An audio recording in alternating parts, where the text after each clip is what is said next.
नमस्ते, आदाब एंड सत श्री अकाल। स्वागत है आप सभी लोगों का फिर से एक बार एक बहुत इंपॉर्टेंट वीडियो में। अगर आप बैंकिंग की तैयारी कर रहे हो तो कभी ना कभी कहीं ना कहीं ये सवाल आपके दिमाग में आता है कि प्रीलिम्स और मेंस एग्जामिनेशन में क्या डिफरेंस होता है। ऐसी कौन सी चीज होती है जिसकी वजह से प्रीलिम्स का कट ऑफ अगर क्लरिकल एग्जामिनेशन की बात करें तो 60 70 80% के आसपास जाता है, और वही मेंस का कट ऑफ 40 50% के आसपास गिर जाता है। तो प्रीलिम्स क्लियर करने के लिए 60 70% से ज़्यादा मार्क्स सिक्योर करने पड़ रहे हैं, और मेंस के लिए 40 50% में ही काम चल जा रहा है। तो ये क्या चीज़ें हैं, कहाँ पर चीज़ें चेंज हो जाती है, प्रीलिम्स की तैयारी करते वक्त कौन सी चीज़ों पे ध्यान रखना है, और मेंस की चीज़ें की तैयारी करते वक्त कौन सी चीज़ें हमें, कौन सी क्वालिटीज़ हमें अपने अंदर डेवलप करनी है, इन सभी चीज़ों के ऊपर इस सेशन में मैं बात कर। तो शुरू करते हैं आज के इस छोटे से शानदार सेशन को। अगर आपको बैंकिंग एग्जामिनेशन का सिलेबस वगैरह कुछ भी चीज़ें नहीं पता है तो यूट्यूब पर ही एक वीडियो मैंने सिलेबस का बना के डाला हुआ है। Banking examination syllabus by Sachin sir, YouTube पे सर्च कर लेना, वीडियो मिल जाए। अब आपको सिलेबस पता है अगर, ठीक, अगर आपको सिलेबस पता है तो फिर प्रीलिम्स और मेंस के पॉइंट ऑफ व्यू थोड़ी सी बात कर लेते हैं। अगर मैं बात करता हूं प्रीलिम्स की और अगर मैं बात करता हूं मेंस की, तो कौन कौन सी चीजें हैं, क्या क्या चीजें बदल जाती है। सबसे पहले अगर मैं बात करूं तो क्वेश्चन ही बदल जाते हैं, नंबर ऑफ क्वेश्चन, और जो भी हमें टाइम मिलता है वो आमतौर पे। अब कुछ कुछ एग्जामिनेशन में जो भी मैं नंबर ऑफ क्वेश्चंस और मार्क्स लिख रहा हूं ये अलग हो सकता है, पर आमतौर पे प्रीलिम्स में 35 क्वेश्चंस आते हैं 35 मार्क्स के लिए, और उसके लिए टाइम दिया जाता है 20 मिनट का। 20 मिनट में 35 क्वेश्चंस। और मेंस एग्जामिनेशन की अगर मैं बात करूं तो मैं पीओ मेंस का एग्जांपल ले रहा हूं। पीओ मेंस 45 क्वेश्चंस दिए जाते हैं पीओ मेंस में, जिनका वेटेज होता है 60 मार्क्स का, और इसके लिए टाइम दिया जाता है 60 मिनट्स का। क्या बदला सर? प्रीलिम्स में तो 35 मार्क के क्वेश्चंस रीजनिंग में ऐसे ही आ रहे हैं, मेंस में सिर्फ 10 क्वेश्चंस बढ़े।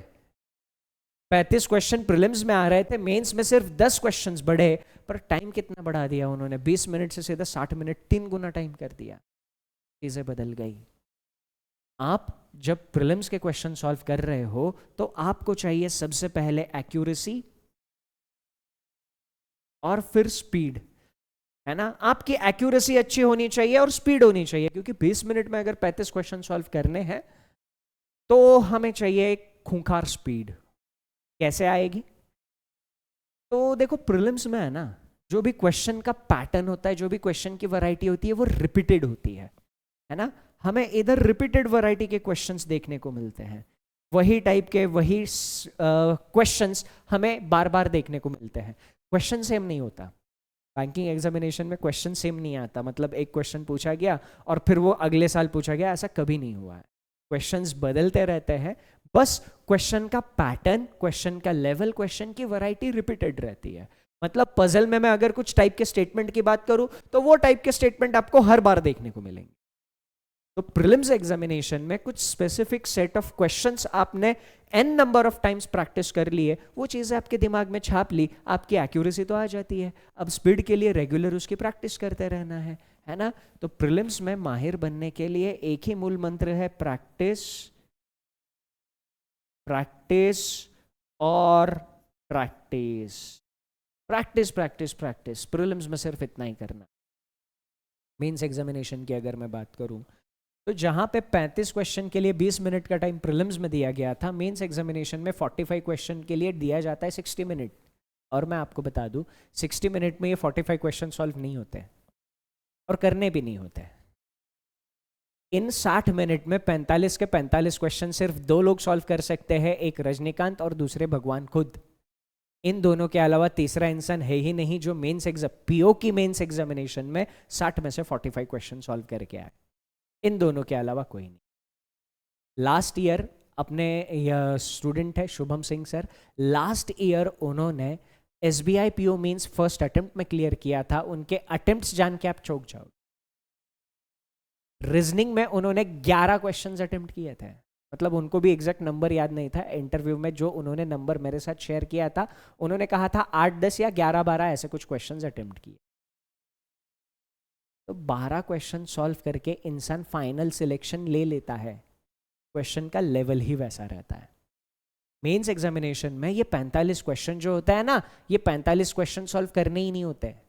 अगर आपने पीओ मेंस की मैं बात कर रहा हूं, पीओ मेंस में 45 में से अगर आपने 100% एक्यूरेसी के साथ 20 क्वेश्चन सॉल्व कर लिए, जिसमें 2-2 मार्क के क्वेश्चंस भी है, आप ऑल इंडिया टॉपर के आसपास स्कोर करोगे। रीजनिंग का जो ऑल इंडिया टॉपर का स्कोर होगा वो उसी के आसपास होगा। 60 मार्क्स में से कहीं ना कहीं 25-30, मैक्सिमम से मैक्सिमम 35, ये ऑल इंडिया टॉपर का स्कोर। मैक्सिमम से मैक्सिमम मैं बात कर रहा हूँ, मैक्सिमम।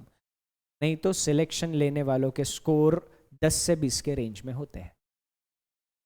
कहा मैंने 10 से 20 के रेंज में। क्या बदल जाता है सर इधर मेंस में? हालात, जज्बात, भावनाएं सब क्यों बदल जाता है? क्योंकि मेंस एग्जामिनेशन में जो क्वेश्चन सॉल्व करने होते हैं ना सर, उन क्वेश्चंस को सॉल्व करने के लिए चाहिए होती है कॉन्सेप्चुअल क्लैरिटी। सर क्या बात कर रहे हो? या प्रीलिम्स के क्वेश्चन सॉल्व करने के लिए कॉन्सेप्चुअल क्लैरिटी नहीं चाहिए? सर चाहिए। बिना कॉन्सेप्ट के तो आप प्रीलिम्स के क्वेश्चन सॉल्व कर ही नहीं पाओगे। पर मेंस एग्जामिनेशन में क्या होता है, कॉन्सेप्ट वही इस्तेमाल होता है जो प्रीलिम्स में यूज हुआ है। फिर इधर अतरंगी चीज क्या होती है सर, इधर क्वेश्चन का फ्रेमिंग बदल जाता है। इधर प्रीलिम्स में आपको कन्वेंशनल पैटर्न की फ्रेमिंग ही मिलेगी, है ना? मतलब कन्वेंशनल पैटर्न, नई चीज रेयरली मिलेगी। ऐसा नहीं कि मिलती नहीं है, मिलती है, बट एकदम रेयरली मिलती है। मेंस एग्जामिनेशन में क्वेश्चन फ्रेमिंग पूरी बदल जाती है, लैंग्वेज बदल जाती है, पैटर्न बदल जाता है। और सबसे बड़ा चैलेंज यही स्टूडेंट फेस करते हैं, मेंस एग्जामिनेशन पर ध्यान ही नहीं, है ना? मेंस एग्जामिनेशन में काफी बार आपको सरप्राइजिंग चीजें देखने को। सरप्राइजिंग मतलब आपने वो उस तरीके के क्वेश्चन इससे पहले कभी देखे ही नहीं होते, ना किसी मॉक में, ना किसी बुक में, ना किसी पीडीएफ में, कहीं पे नहीं। पर भी फिर भी वो क्वेश्चन एग्जाम में आ जाता है। सर कैसे करें?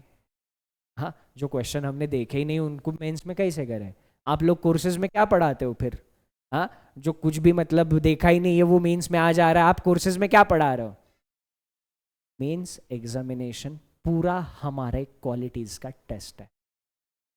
अगर आपके पास मैच्योरिटी है, इस बात को अच्छे से समझ लेना कि मेंस एग्जामिनेशन में आपकी एनालिटिकल स्किल्स चेक करी जाती है। एनालिटिकल स्किल मतलब आपको जो भी देखो कॉन्सेप्ट यही यूज होंगे जो आपने प्रीलिम्स में पढ़े हैं, वही कॉन्सेप्ट यूज होंगे।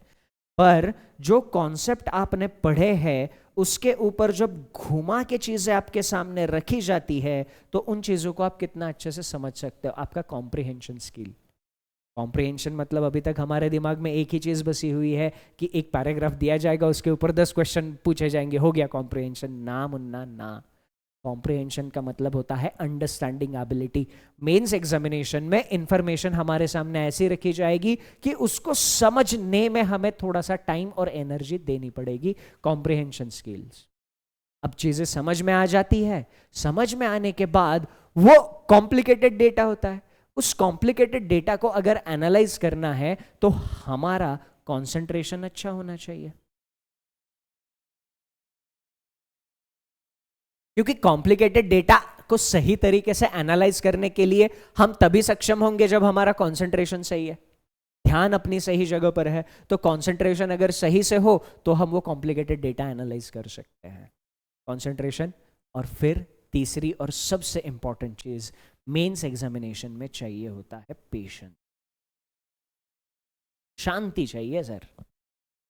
शुभम सिंह सर जिनकी मैं बात कर रहा था, उन्होंने 45 में से सिर्फ 8-9 या 11-12 जो डेटा मुझे उन्होंने शेयर किया, उनका यूट्यूब पर इंटरव्यू अभी भी अवेलेबल है।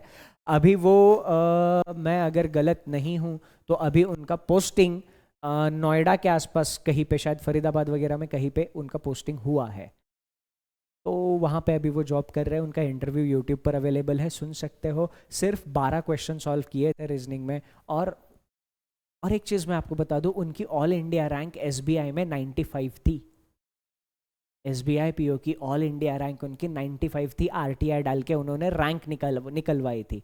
उनकी आरटीआई का फोटो अभी भी मेरे पास है ना? रैंक ऐसा बैंकिंग मतलब ये एग्जामिनेशंस में रैंक पता नहीं चलती। अगर आप आरटीआई डालते हो कि मुझे मेरी रैंक जाननी है तो आपको रैंक मिलती है। तो इस तरीके से उन्होंने रैंक भी 95 ऑल इंडिया रैंक, समझ रहे हो आप? तो सर जो इंसान 95 ऑल इंडिया रैंक लाता है, वो इंसान अगर 12 क्वेश्चन सॉल्व करके 95 रैंक, मतलब बाकी के सब्जेक्ट भी है, मैं रीजनिंग की बात कर रहा हूँ, लेवल के हिसाब से हमें चलना पड़ता है। हमारा कॉम्प्रिहेंशन बहुत अच्छा होना चाहिए, जो भी इंफॉर्मेशन बोली जा रही है एकदम सही से समझ में आनी चाहिए, कंसंट्रेशन एकदम सही बढ़िया होना चाहिए, और पेशेंस भी एकदम लाजवाब होना चाहिए। आपको एक छोटी सी झलक अगर प्रीलिम्स और मेंस के क्वेश्चंस की देखनी है तो ये देखो, ये एक छोटू सा पजल है, अभी मैं सॉल्व नहीं कराऊंगा, बस मैं आपको एक थोड़ा सा झलक दिखा रहा हूं। ये क्लर्क प्रीलिम्स में आता है, ऐसे क्वेश्चंस क्लर्क प्रीलिम्स में आते हैं, छोटू छोटू क्वेश्चन, सॉल्व करने में मजा आता है, जल्दी जल्दी सॉल्व हो जाता है। ये थोड़े से अच्छे शक्ल सूरत के क्वेश्चन पीओ के प्रीलिम्स में आपको देखने को मिलेंगे, है ना, ये आप पीओ प्रीलिम्स में देख सकते हो। अब ये है मेंस का पजल, ये अभी आपके सामने जो है ये है मेंस का पजल, ठीक। अब ये इसको आप सॉल्व करने जाओगे ना, मैं आपको बताऊं, अगर कोई इंसान पहली बार ये पजल सॉल्व करने जाएगा, अगर उसने कोई मेंस की पजल सॉल्व करी नहीं है, तो फिर उससे शायद ये पजल सॉल्व हो ही ना। बहुत अच्छे से प्रैक्टिस के बाद इस लेवल की पजल को सॉल्व करने के लिए 20 मिनट के आसपास टाइम लग सकता है, बहुत अच्छे प्रैक्टिस। क्या बोल रहा हूं, बहुत अच्छे प्रैक्टिस के बाद ये लेवल का क्वेश्चन सॉल्व करने के लिए 20 मिनट के आसपास टाइम लग सकता है। अब 20 मिनट तक एक ही क्वेश्चन में हमें अटके रहना है, मतलब कंसंट्रेशन कैसा चाहिए, पेशेंस कैसा चाहिए, है ना।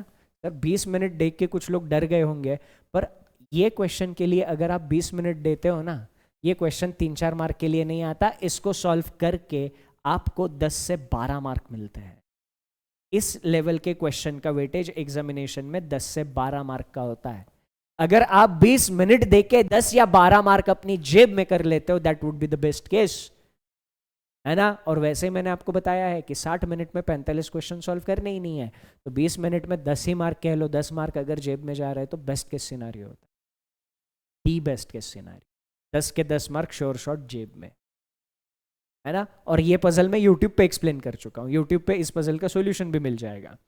एवरी संडे शाम के 6 बजे यूट्यूब पर मेंस लेवल के पजल के वीडियोस डालता हूँ, ऐसे ही दनादन दनादन पजल्स डिस्कस करता हूँ। अगर आपको और छोटी सी झलक देखनी है तो यूट्यूब पर ही एक वीडियो अवेलेबल है, blood relation one shot bye Sachin sir, YouTube पे सर्च करना। ये एक 4.25 घंटे का वीडियो है। इसमें अगर आपको बेसिक बेसिक पता है ना, तो बस लेवल कहां और कैसे चेंज होता है ये अगर आप जानना चाहते हो, तो इधर ऐसा लेवल 0, लेवल 1, लेवल 2 ऐसा मैंने डिस्कस किया है। तो ये लेवल 3 का जो क्वेश्चन है, इस क्वेश्चन का डिस्कशन आप सुन लो, है ना। ये लेवल 3 का क्वेश्चन है, ब्लड रिलेशन वन शॉट में, इधर लेवल 3 लिखा हुआ होगा, ठीक है, और वो क्वेश्चन इधर मैंने डिस्कस कराया हुआ है, ओके। तो ये लेवल 3 के क्वेश्चन का जब आप डिस्कशन देख लोगे तो आपको पता चलेगा यार प्री और मेंस में क्या फर्क होता है। अगर किसी को कुछ भी नहीं पता है तो बेसिक से ब्लड रिलेशन इस टॉपिक को पूरा पढ़ाया है इस वीडियो में, आप देख लो, है ना। अगर आप बेसिक से सारी चीजें तैयार करना चाहते हो तो आपके पास यूट्यूब, अच्छा अभी 2025 के एग्जामिनेशंस कब होने वाले हैं, ये कैलेंडर भी आईबीपीएस ने दे दिया है ना। जुलाई को सबसे पहली एग्जामिनेशन होने वाली है, और साल भर में कम से कम 30-40 हज़ार पोस्ट के लिए एग्जामिनेशन होते हैं। कम से कम 10 से 12 एग्जामिनेशन एक साल के अंदर होते हैं, 10 से 12 बार एग्जामिनेशन देने का मौका मिलता है आपको। तो एक बार अच्छे से तैयारी कर लो तो आप इन एग्जामिनेशन को बहुत अच्छे से फोड़ सकते हो। सारे ये वन शॉट के वीडियोस आपके पास यूट्यूब पर अवेलेबल है, ये 251 रूल्स ऑफ पजल्स आपके पास यूट्यूब पर अवेलेबल है ना। ये तो पजल का 13 घंटे का वीडियो यूट्यूब पर अवेलेबल है, मस्त देख लो, 13 घंटे का टाइम निकाल लो, पजल में परेशानी होगी नहीं। तैयारी करनी है तो आपके पास सारे सोर्सेस है, अगर आपको तैयारी करनी है सारे सोर्सेज है, यूट्यूब पर भी है और बैचेस भी है। बैचेस अगर कोई अटेंड करना है, बैचेस का बेनिफिट क्या होता है ना, बैचेस में प्रैक्टिस के लिए कंटेंट अनलिमिटेड मिलता है। जैसे बहुत सारी बैचेस में से मैं अगर बात करूं रुद्र 2.0, अगर रुद्र 2.0 का प्रो वर्जन आप ज्वाइन करते हो तो इनफाइनाइट प्रैक्टिस का फीचर आपको मिलता है। उस इनफाइनाइट प्रैक्टिस के अंदर आपको जितना मर्जी चाहे प्रैक्टिस के लिए क्वेश्चन मिलता है। आप अपने लेवल के हिसाब से, आप बिगिनर हो तो लेवल 0 के क्वेश्चन सॉल्व करो, अगर आप इंटरमीडिएट लेवल पे जा चुके हो तो इंटरमीडिएट लेवल के क्वेश्चन, अगर आप प्रो बन गए हो, अल्ट्रा प्रो मैक्स आप अपने आप को समझते हो तो उस लेवल के क्वेश्चन जितना मर्जी चाहे प्रैक्टिस कर लो। हाँ, चैप्टर वाइज कर लो, मिक्स करके कर लो, तो बहुत सारे प्यारे फीचर्स है प्रो में। नॉर्मल बैच भी ज्वाइन कर सकते हो, प्रो बैच भी ज्वाइन कर सकते हो, है ना। उसके अलावा ये कुछ बैचेस चल रही है, ओके। ये सारी की सारी बैचेस का एक्सेस आपको बैंक महापैक में मिल जाता है। बैंक महापैक में प्रो बैचेस का एक्सेस नहीं। प्रो बैचेस अगर आपको ज्वाइन करनी है तो प्रो बैचेस में अलग एनरोल करना पड़ेगा। रुद्र 2.0 का प्रो वर्जन अगर आप ज्वाइन करते हो तो लेक्चर्स लाइव रिकॉर्डेड भी रहेंगे, कुछ डाउट आता है तो पूछने के लिए डाउट प्लेटफॉर्म भी रहेगा, और आपके प्रैक्टिस के लिए infinite practice, book set, test series pro की मैं बात कर रहा हूं। अगर आप प्रो नहीं लेते हो, नॉर्मल बैच लेते हो, तो उस बैच में आपको लाइव लेक्चर्स मिलेंगे, रिकॉर्डेड रहेंगे, कुछ डाउट आएगा डाउट प्लेटफॉर्म मिलेगा, प्रैक्टिस के लिए डीपीपी मिलेगा और कुछ मॉक टेस्ट मिलेगा, है ना। तो प्रो में इनफाइनाइट प्रैक्टिस और बुक सेट का एक प्यारा फीचर जो मेरा फेवरेट है वो आपको प्रो में मिल जाता है। अगर नॉर्मल बैचेस की बात करते हैं तो सारी बैचेस का एक्सेस बैंक महापैक में मिलता है। 1 साल का सब्सक्रिप्शन, 6 महीने का सब्सक्रिप्शन, 2 साल का सब्सक्रिप्शन, जैसा भी आपको कन्वीनियंट लगता है उसके हिसाब से आप कर सकते हो। देखो, आपको तैयारी अगर करनी है ना यार, तो आपके पास सारी सोर्सेज अवेलेबल है। आपके पास यूट्यूब पर भी सारी चीज़ें मैंने पढ़ा के रखी है। प्रैक्टिस के लिए कंटेंट चाहिए और सारी चीज़ें एक ही जगह पर चाहिए, इधर उधर आपको ढूंढना नहीं है। मतलब ये लेक्चर ढूंढो, वो लेक्चर ढूंढो, नोट्स आपको मतलब बने बनाए चाहिए, तो बैच बेस्ट है। तो आप अपने प्रिपरेशन के लिए जो मेथड शूट हो सकता है वो मेथड फॉलो करिए और जल्दी से जल्दी सिलेक्शन हो गया ये मैसेज डाल दीजिए, है ना। प्री और मेंस दोनों एक साथ लेके चलना, ताकि जब भी आप एग्जामिनेशन के लिए, एक्चुअल एग्जामिनेशन के लिए अपेयर करो, तो वहाँ पे आपको प्री हो जा रहा है, मेंस में जाके अटक रहे हो, ये वाला सिचुएशन फिर ठीक। बाकी आपके प्रिपरेशन की जर्नी के लिए ऑल द बेस्ट, एंजॉय करते रहो, जल्दी से सिलेक्शन लो। थैंक यू, टेक केयर, सबसे important enjoy your time, bye bye.